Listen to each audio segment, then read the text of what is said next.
Due সেটেলমেন্টের জন্য প্রথমে আমাদেরকে একটি অর্ডার একটি কাস্টমারের আন্ডারে বা গেস্টের আন্ডারে এখানে রাইট সাইডে গেস্ট ইনফো নামে একটি অপশন রয়েছে। এখানে ক্লিক করলে এখানে guest count and find customer নামের একটি অপশন পাবেন। এখানে ফাইন্ড কাস্টমারে গিয়ে সার্চ কাস্টমারে কাস্টমার ফোন নাম্বার লিখে সার্চ করলে এবং কাস্টমারটি সিলেক্ট করে অর্ডার প্লেস করে দিলাম।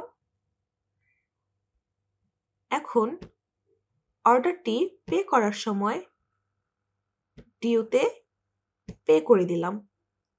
এখন এই কাস্টমারের আন্ডারে একটি ডিউ পেমেন্ট হয়ে গেছে।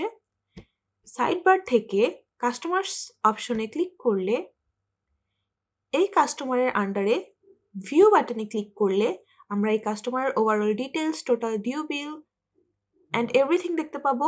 এখান থেকে অর্ডার ডিটেলস দেখতে পাবো অ্যান্ড এখানে ডিউ সেটেলমেন্ট নামে একটি অপশন থাকবে। এখান থেকে গিয়ে আমরা পার্শিয়াল বা ফুল অ্যামাউন্ট সেটেল করে দিতে পারবো। প্রথমে আমি পার্শিয়ালি কিছু অ্যামাউন্ট সেটেল করে দেখাই। লাইক আমি এখানে 416 টাকা থেকে 300 টাকা দিয়ে ক্রিয়েট ডিউ পেমেন্টে ক্লিক করলাম।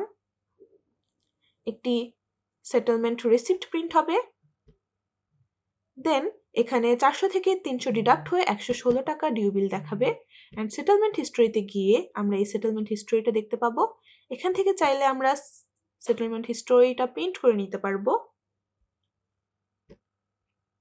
দেন আমরা যদি চাই আবার গিয়ে এখান থেকে বাকি টাকাটাও সেটেল করে দিতে পারবো।